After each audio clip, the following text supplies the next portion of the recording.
बच्चों, क्या हाल चाल है। उम्मीद है आप बढ़िया होंगे और आपकी पढ़ाई भी बेहतर चल रही होगी। मैं आपका एजुकेटर राजा यादव आपका अपने YouTube channel SWR online classes में स्वागत करता हूं। जैसा कि आप जान रहे हैं, हमारे चैनल SWR ऑनलाइन क्लासेस पर इन सभी विषयों की क्लास चलाई जा रही है। जैसे कि क्लास 12 और क्लास 10 दोनों क्लास के सब्जेक्ट के सभी विषयों की क्लास चलाई जा रही है। फिजिक्स, केमिस्ट्री हो गया, बायोलॉजी, हिंदी, इंग्लिश, मैथ, ये सभी विषय क्लास चलाई जा रही है। तो बच्चों, हमने कल के हमने लेक्चर में 2 वीडियो देखे थे। नंबर 1 एनसीईआरटी न्यूमेरिकल, जो कि हमारे एनसीईआरटी न्यूमेरिकल देखे थे, और नंबर 1 महादेवी वर्मा जी का जीवन परिचय देखा था हमने, और क्या देखा था, और 5 महत्वपूर्ण रिएक्शन वाले प्रश्न देखे थे। तो आज हम लेकर आए हैं आपके लिए 5 महत्वपूर्ण बायोलॉजी डायग्राम, जो प्रायः हर साल पूछे जाते हैं बच्चों, क्योंकि हमने बहुत पेपरों का एनालाइज किया और पता लगाया, जो कि 2007 से अभी तक लगातार ये डायग्राम पूछते चले जा रहे हैं। तो हमने सोचा हम अपने बच्चों के लिए क्यों ना ये डायग्राम लेकर आए, और आज हम लेकर आए हैं 5 महत्वपूर्ण डायग्राम। अगर ये आप 5 महत्वपूर्ण डायग्राम कर लेते हैं बच्चों, तो आपको पेपर में और कहीं से नहीं, यहीं से ही फंसेगा, क्योंकि हम दावे के साथ कहते हैं, क्योंकि हम पहले पेपर एनालाइज करते हैं, एनसीईआरटी का एनालाइज करते हैं, देखते हैं कौन सा डायग्राम ज़्यादा पूछा, कौन सा क्वेश्चन ज़्यादा पूछा, उसी को लेकर आते हैं। फालतू इधर उधर क्वेश्चन नहीं लेकर आते हैं, जिससे हमारे बच्चों का टाइम बेकार हो। तो आज हमने कराए हैं आपके लिए 5 महत्वपूर्ण डायग्राम वाले प्रश्न। हम आपके लिए लेकर आएंगे 5 महत्वपूर्ण और डायग्राम वाले प्रश्न, जिससे अगर आप 10 महत्वपूर्ण डायग्राम वाले प्रश्न कर लेते हैं, तो आपको उसमें से कह सकते हैं 2 से 3 डायग्राम फंस जाएंगे, क्योंकि बच्चों 5 में से 2 से 3 बोल रहे हैं, ना कि 10 में से। अगर 10 आप कर लेते हैं, 10 में से आपको मैं खुद कह रहा हूँ 7 से 8 डायग्राम फंसाने का दावा करता हूँ, क्योंकि बच्चों जब मैं क्लास 12th में था, तब मैंने भी इसी प्रकार 8 से 10 डायग्राम मैंने लर्न कर लिए थे पूर्ण तरीके से। कोई भी कहीं से पूछ ली डायग्राम में, तो मैंने डायग्राम बनाने नहीं, माइंड में लर्न किया था। तो उसी प्रकार आपको भी लर्न करवाएंगे, क्योंकि बायोलॉजी भी मतलब कह सकते हैं कि 100% ला के दिलवाएंगे। तो बच्चों, आइए देखते हैं क्या डायग्राम 5 महत्वपूर्ण डायग्राम, जो आपको समझाएंगे नहीं, सीधे दिमाग में फिट कर देंगे। आइए देखते हैं। पहले हमने देखा कि जो मतलब एनालाइज किया, तो पूछ रहा था मानव का जो अंडाणु है, मानव की अंडाणु की संरचना है, उसका अनुप्रस्थ काट का क्षेत्रफल पूछ रहा था। मतलब क्षेत्रफल नहीं, अनुप्रस्थ काट बार बार पूछ रहा था। तो हमने सोचा क्यों ना अपने बच्चों के लिए इसको लाया जाए और बच्चों को समझाया जाए, बारीकी से बच्चे से लर्न कर ले। और कुछ इसमें भी है भी नहीं, देखिए 2-3 से गोला है, ऊपर उसमें जैसे हम बचपन में साड़ी का किनारा नहीं बनाते थे, उसी प्रकार साड़ी का किनारा हंस बना देना है और हमको 5 नंबर मिल जाएंगे। तो आइए हम देखते हैं। पहले हम क्या बनाएंगे, छोटा सा गोला बनाएंगे, फिर बड़ा गोला, फिर उसके ऊपर एक गोला, फिर उसके बाद इसको हम ऐसे खींचते हुए किनारा बना देंगे। आप अगर इस तरह समझेंगे तो आपको आसानी समझ में आएगा। अगर साइंस की भाषा में समझाएंगे तो शायद आपको ना समझ में आए। फिर उसके बाद जो सेकेंड गोला है, सेकेंड गोला में हम एक मतलब कह सकते हैं लिक्विड भर लेंगे, जिसको हम क्या कहते हैं, कोशिका द्रव्य बोलते हैं। क्या बोलते हैं बच्चों, कोशिका द्रव्य बोलते हैं। और जो ये वाला पॉइंट होता है, ये पॉइंट को क्या कहते हैं, ये पॉइंट को बोलते हैं कोरोना रेडिएटा। वो कोरोना नहीं जो 2021 में आया था, सॉरी 2019-20-21 में आया था, 19-20 में आया था, वो कोरोना नहीं। इसमें भी एक कोरोना होता है, जो हमारे अंडाणु होता है, अंडाणु की संरचना अनुप्रस्थ काट जब काटेंगे तो उसमें जो छोटा छोटा पॉइंट मतलब बिंदु होता है, उसी को हम बोलते हैं कोरोना रेडिएटा।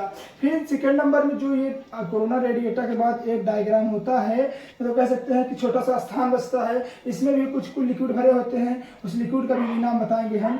इसमें भी कुछ लिक्विड भरे होते हैं, जो कि होते हैं बच्चे, इसमें भी लिक्विड होते हैं।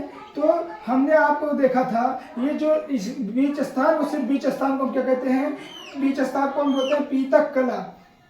और जो बीच स्थान में पीतक कला होता है, और जो बीच स्थान में ये लिक्विड भरे होते हैं, इसका नाम क्या है, तो इसका नाम है जोना एलुसोडा।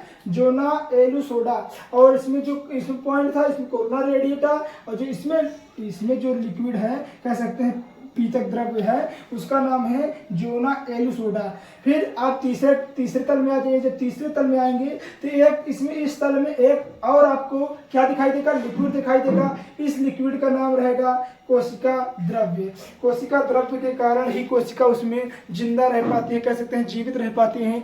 इसी कारण से हमारे शुक्राणु बन पाते हैं, अन्यथा हमारे शुक्राणु न बन पाए। क्यों? कोशिका द्रव्य के कारण। और फिर लास्ट में क्या रहता है, एक वाई शेप का क्या रहता है बच्चों, वाई शेप का मतलब कह सकते हैं बारीकी से बारीकी उसमें कह सकते हैं कि जीवित द्रव होता है जिसे हम केंद्रक कहते हैं। इसी केंद्रक को ही हम माइटोकॉन्ड्रिया भी कहते हैं। क्योंकि जो बिजली घर होता है, मतलब कह सकते हैं ये जो केंद्रक होता है यही जो होता है शुक्राणु को तीव्रता कह सकते हैं गति प्रदान करने में सहायता करता है। तो बच्चों उम्मीद है आपको क्या मानव की अंडाणु की संरचना समझ में आई होगी, जो कि आपके लिए बहुत ही महत्वपूर्ण है, जो कि आपके लिए क्या है बच्चों, अति महत्वपूर्ण है। और आपके एग्जामिनेशन में हर साल पूछा गया है, लगभग 10 से 11 साल से पूछा जा रहा है। अब आइए हमने पहला डायग्राम कर लिया है। अब आइए देखते हैं दूसरा डायग्राम। जैसे कि आप जानते हैं पुष्प की संरचना है। पुष्प की संरचना बच्चों इसमें बहुत से क्वेश्चन भी बनते हैं। परागकोश, परागकण, परागकण कितने प्रकार के होते हैं, स्वपरागण, परागण कितने प्रकार के होते हैं, ये सब हमसे पूछा जाता है। तो बच्चों हम आपके लिए लेकर आए हैं आज पुष्प की संरचना। थोड़ा डायग्राम मैनेज कर लीजिएगा क्योंकि हमारा उतना अच्छा डायग्राम नहीं है जितना अच्छा आप कह सकते हैं होगा, परंतु आप मैनेज कर लीजिएगा। आपको पता है, यहाँ देखिए, यहाँ से यहाँ तक ऐसे ले जाते हुए हमने एक क्या बना दिया है, इसको ये जो कह सकते हैं घड़ा का आकार का है, इसको हम कहते हैं अंडाशय। क्या बोलते हैं? अंडाशय बोलते हैं बच्चों।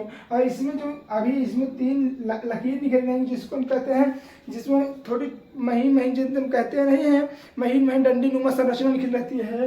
तो इस डंडी नुमा संरचना को हम क्या कहते हैं? परागकोश। इसको ही हम परागकोश कहते हैं। परागकोश में 3 संरचना होती है। नंबर 1, इसमें जो होता है इसके अंदर जो भरा रहता है, क्या भरा रहता है, जो बीज भरा रहता है उस बीज को हम कहते हैं परागकण।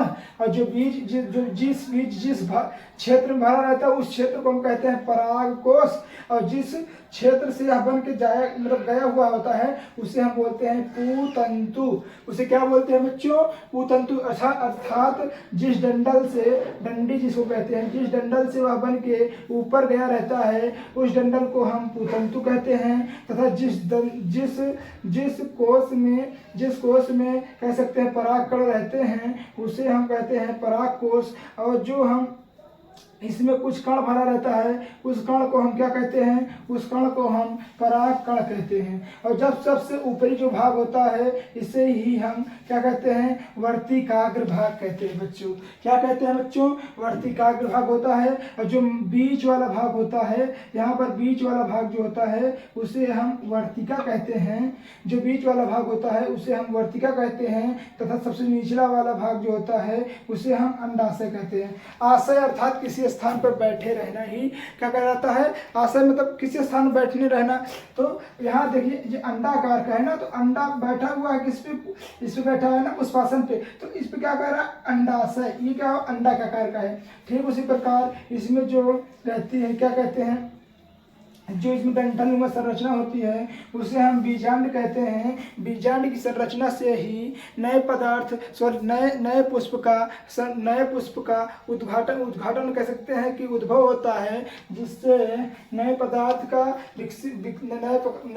का विकास होता है। और बच्चों ये जो है, ये देखिए यहाँ जो कहते हैं नीचे जो डंठलनुमा संरचना होती है उसको हम पुष्पासन कहते हैं। अर्थात किसी पे आसन रहना था, किसी पे बैठना ही आसन कहलाता है। तो इस पे पुष्प बैठा है इसीलिए इसको क्या कहते हैं? पुष्पासन। पुष्प के बैठने के लिए जो डंठल पर बैठा है इसे ही हम क्या कहेंगे? पुष्पासन। ये जो नीचे संरचना होती है जिसे हम डंठी कहते हैं, जिसको हम नीचे जब हम किसी को कहते हैं नहीं प्रपोज करते हैं, जब प्रपोज करते हैं तो हम कुछ पकड़ते नहीं, हम इसी वृंद को पकड़ते हैं, वृंत को पकड़ कर ही किसी को प्रपोज करते हैं। तो मेन भाग क्या होता है, वृंत। तो वही पकड़ जो डंठल संरचना ऐसे होती है, मान लीजिए ये पुष्प हो गया और इसको हम पकड़ कैसे दे रहे हैं, तो ये जो नीचे वाली संरचना हो गई ये ही हो गई हमारी वृंत। तो हमारा बच्चों ये क्या हो गया, वृंत हो गया। ये हो गया जो ये जिसपे ये देखिए ये मार्कर जैसे ये पुष्प है, इस पर क्या कर रहा है, बैठा है, तो इसे हम कहेंगे पुष्पासन। और इसको ऊपरी भाग को हम क्या कहेंगे, ऊपरी भाग को पुष्प कहेंगे। उम्मीद है आपको समझ में आ रहा होगा। और जो निचली जो दो पत्तियां नीचे लटकी होती हैं, इस पत्तियों को हम कहते हैं बाह्य दल पुंज। क्या कहते हैं, बाह्य दल पुंज। बाह्य दल पुंज मतलब जो नीचे पत्तियां लटकी रहती है उसे हम बाह्य दल पुंज कहते हैं। और तो तथा जो 8 से 10 कलियां ऊपर रहती हैं उसे हम दल पुंज कहते हैं। क्या कहते हैं बच्चों, उसको हम दल पुंज कहते हैं। ये जैसे ये हो गया तो इसको हम क्या कहेंगे, दल पुंज। क्या कहेंगे बच्चों, दल पुंज कहेंगे। क्यों, क्योंकि बच्चों ये हमारे पास एक मिलाकर क्या बन जाएंगे, एक प्रकार का दल बन जाएंगे। जब दल बन जाएंगे, दल मतलब समूह हो जाता है ना, तो दल समूह मतलब समूह हो जाता है, दल को ही हम क्या कहते हैं, दल पुंज कहते हैं। तो बच्चों ये हो गया हमारा दल, ये हो गया हमारा बीजांड, और ये हमारा हो गया अंडाशय, ये हो गया हमारा वर्तिका, ये हो गया हमारा पराग कण जिसके अंदर पराग कण भरा है, और जो जिसके अंदर भरा रहता है उसको क्या कहते हैं, परागकोश। और जिसमें डंठी नुमा संरचना से लग जाता है इसे हम पुतंतु कहते हैं। सबसे ऊपरी भाग को हम वर्तिकाग्र कहते हैं। तो ये हुई हमारे पुष्प की संरचना। उम्मीद है बच्चों आपकी पुष्प की संरचना समझ में आई होगी और मानव की अंडाशयों की संरचना भी समझ में आई होगी। अगर दोस्तों आपको वीडियो अच्छी लग रही है तो प्लीज़ वीडियो को लाइक कर दीजिएगा, एंड नए हैं तो चैनल को सब्सक्राइब करना मत भूलिएगा। पहले आप स्क्रीनशॉट ले लीजिए। सारे बच्चों हमने 2 डायग्राम देख लिया है जो कि बहुत महत्वपूर्ण डायग्राम है। वह पिछले 10 सालों से लगातार पूछे जा रहे हैं। और ये 2 डायग्राम और है, डायग्राम नंबर 3 और डायग्राम नंबर 4। ये डायग्राम नंबर कितना हो गया, 4 हो गया। जो कि बच्चों ये प्रायः 10 साल से 11 साल से पूछा जा रहा है। तो हमने सोचा क्यों ना हम अपने बच्चों को बता दें कि यह 10-11 साल से पूछा जा रहा है, तो आपके लिए कितना महत्वपूर्ण हो सकता है। तो इसीलिए आइए देखते हैं तीसरा डायग्राम, उसके बाद देखते हैं चौथा डायग्राम। और हाँ बच्चों आपके लिए एक और 5वां डायग्राम रहेगा जो कि अत्यंत ही महत्वपूर्ण डायग्राम रहेगा। आइए पहले हम तीसरा डायग्राम देख लेते हैं। तीसरा डायग्राम का क्या नाम है, तो तीसरा डायग्राम का नाम है परागकोश का अनुप्रस्थ काव्य। जैसे भी हमने बनाया था ना, एक पराग तंतु थी, तंतु के ऊपर परागकोश था और परागकोश में एक परागकण पाया जाता था। जो परागकण जिसे पाया जाता था तो एक परागकोश थी ना बच्चों, तो वही परागकोश को जब हम ऊपर से, मान लीजिए परागकोश है, जब इसको हम ऊपर से काट देंगे, अनुप्रस्थ काट का क्षेत्रफल हो जाएगा। जब हम इधर से देखेंगे तो हमें जो भाग दिखाई देगा वो यही भाग रहेगा, वो यही भाग रहेगा। और इस भाग में जो ये भाग निकलेगा, इस भाग में क्या क्या पूछा जाएगा आइए हम देखते हैं। और जो कि हमारे एग्जामिनेशन के लिए बहुत महत्वपूर्ण है कि बच्चों जैसे पुतंतु काट देंगे, जब पराग को यहाँ से हम काट देंगे तो हमें जो भाग दिखाई देगा यही भाग रहेगा। और इस भाग में क्या क्या चीज पाया जाता है जो कि हमारे परागकण को परागकोश की सहायता से हमारे वर्तिका भाग होते हुए वर्तिका की सहायता से अंडाशय तक पहुंचाता है, जिसके कारण एक नया पौधा कह सकते हैं विकसित होता है। आइए देखते हैं परागकोश का अनुप्रस्थ काट देखते हैं।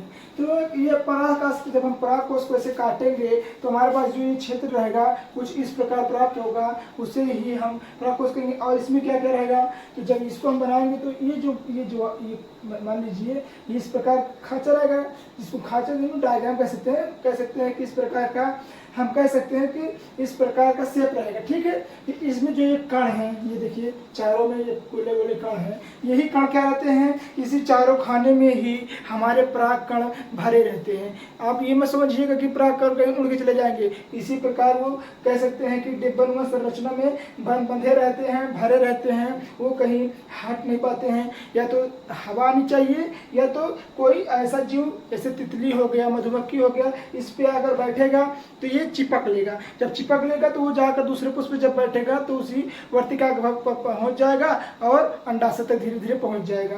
तो ऐसे ही होता है। तो ये एक लिक्विड भरे होते हैं जो कि इसमें तरल पदार्थ होता है जिसमें एक क्या कहते हैं, हम कह सकते हैं कि शहद रहती है।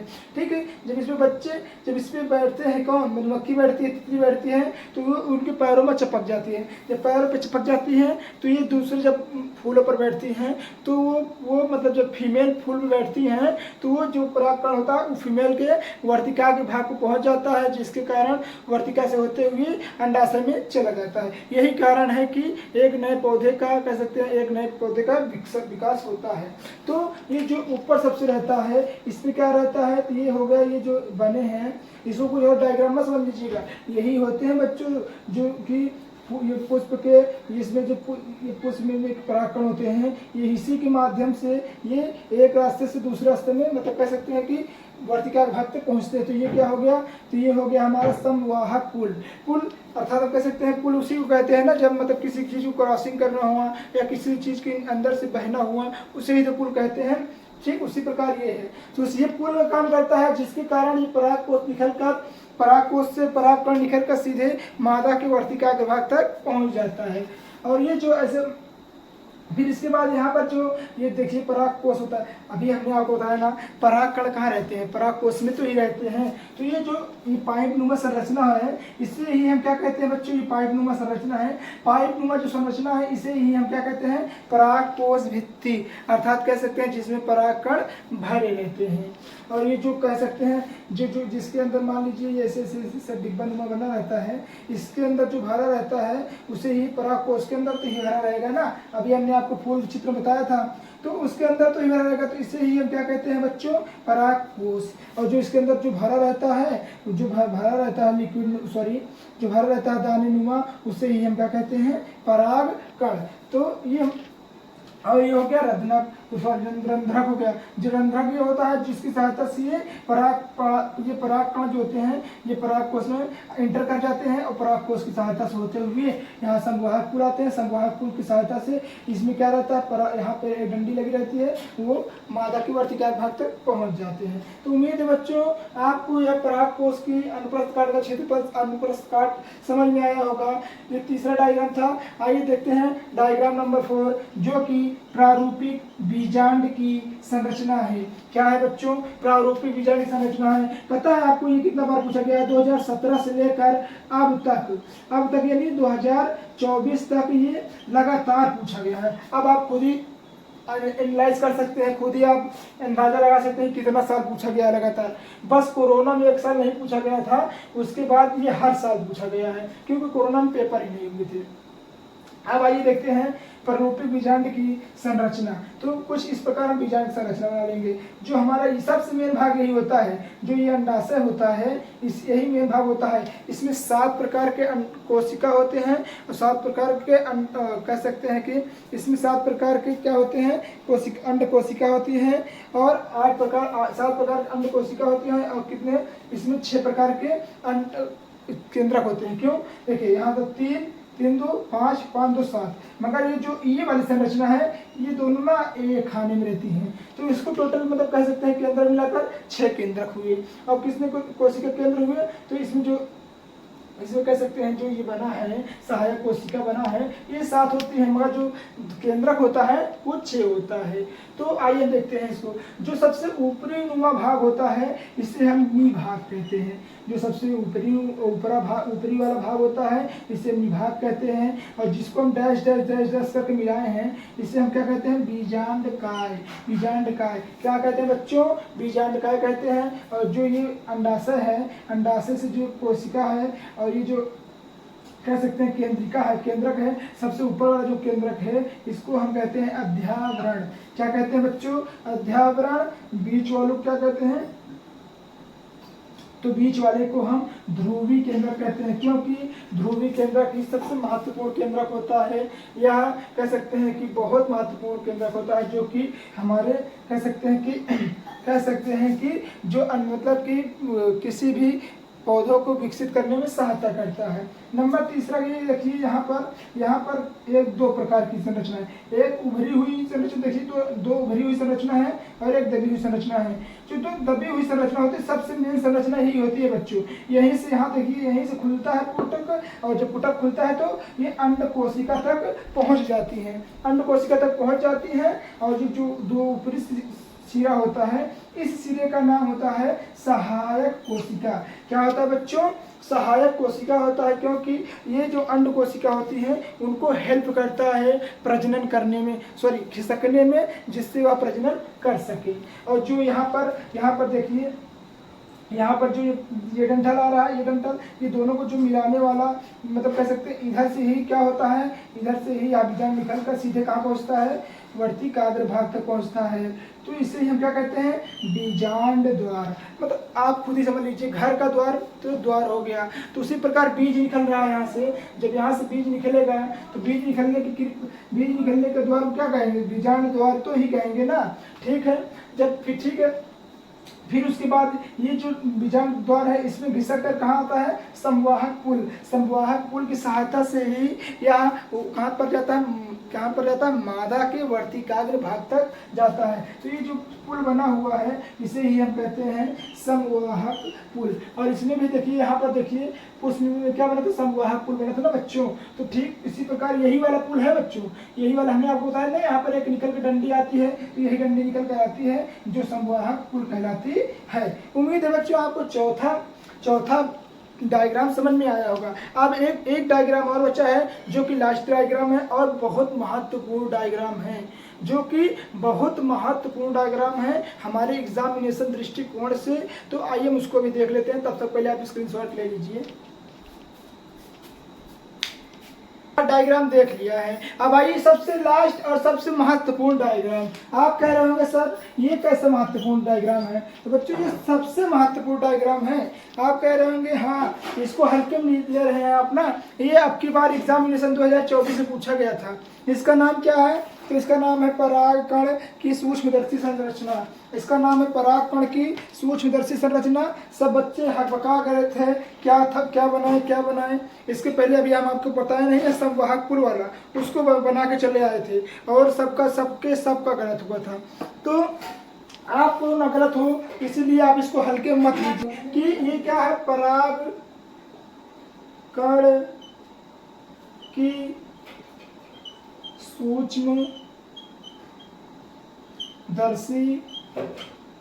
सूक्ष्मदर्शी क्या है? परागकण की सूक्ष्मदर्शी संरचना है। इसको आप हल्के मत लीजिएगा कि छोटा सा है, हल्के में ले और इसको न याद करें।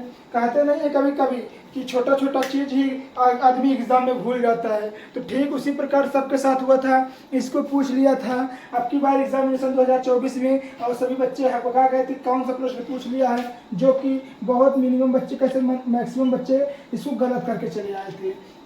तो हम आइए देखते हैं परागकण की सूक्ष्मदर्शी संरचना। ये जो परागकण की सूक्ष्मदर्शी संरचना होता है कुछ इस प्रकार होता है। अभी हमने जो ये मान लीजिए पुष्प ही है, पुष्प से ही सब निकल कर आया है। तो महत्वपूर्ण सबसे कौन सा हमारा स्ट्रक्चर हुआ? तो पुष्प हुआ, तो पुष्प से ही हमारा सब निकल कर आया है। ये जो ऊपरी सिरा है, तो ऊपरी सिरे को हम कहते हैं बाह्य चूल। ये जो उसके बाद जो देखिए ऊपरी सिरा 4 है, 1 2 3 4, कहीं कहीं पे 3 भी दिया गया है। तो जो ये बाह्य सिरा के बीच में जो छोटा छोटा जगह बच जा रहा है, इस जगह को क्या कहते हैं? तो इस जगह को कहते हैं जनन छिद्र। जनन छिद्र के सहायता से ही जो इसका जो ये अंडाणु है, ये परागकण है, तो यहीं से जो जनन छिद्र है ना, यहीं से ये अंडा फूट कर माता के कोशिका भाग में पहुंचेगा। तो यहीं से ये क्या होगा? इसका जनन छिद्र होगा, क्योंकि जब चारों तरफ से दीवार ही रहेगी तो शुक्राणु कहाँ से निकल के जाएंगे? तो यहीं पर क्या है? जनन छिद्र है। थोड़ा थोड़ा स्थान पर जनन छिद्र छोड़ दिया गया था, जिसके कारण उसमें मतलब कह सकते हैं कि शुक्राणु बाहर जा सके, जिसको मान लीजिए परागकण बाहर जा सके। हमें आपको समझने के लिए शुक्राणु बोला है। फिर इसके बाद इसमें जो रिक्त स्थान बचा है इसको हम रिक्तिका कहते हैं, इसमें क्योंकि इसी में आकर इसी जो रिक्त स्थान होता है इसी में जाकर भर जाते हैं। फिर उसके बाद ये जो बीच वाला जगह है इसको हम बोलते हैं परम नलिका कोशिका, क्योंकि यह सबसे बड़ी होती है और सबसे मतलब कह सकते हैं कि कठोर होती है। जो अंडाशय होता है, अंडाशय 3 भाग होते हैं बच्चों, 3 भाग होते हैं, उसी को फोड़ मतलब कहते हैं पहला भाग छिद्र करता है, फिर दूसरा, तब तीसरे भाग में जब इंटर करता है तभी इसमें जाकर कुछ मतलब कह सकते हैं कि हलचल होती है, मतलब बेबी का निर्माण होता है। फिर उसके बाद ये जो कोशिका है, ये जो अलग अलग कोशिका सभी प्रकार के हैं, सभी को रिक्तिका मत समझ लीजिएगा। इसलिए कोशिका जो है इसको कहते हैं हम नली केंद्र या कहते हैं वर्धी केंद्र। ये जो नली केंद्र या वर्धी केंद्र होता है ये एक प्रकार का लिक्विड छोड़ता है, मैं कह सकते हैं तरल पदार्थ देता है, जिसके कारण इसको मतलब भेदने में सहायता मिलती है। और ये जब सबसे ये बीच वाली परत होती है इसे हम कहते हैं अंतःचोल, और ये वाली जो परत होती है इस परत को हम बोलते हैं बाह्य चोल। यहाँ देखिए लिखिए तो है बाह्य चोल लिखे हैं, सॉरी दोस्तों, बाह्य चोल हमने लिखा है। तो आपको ये डायग्राम नंबर 5 समझ में आएगा।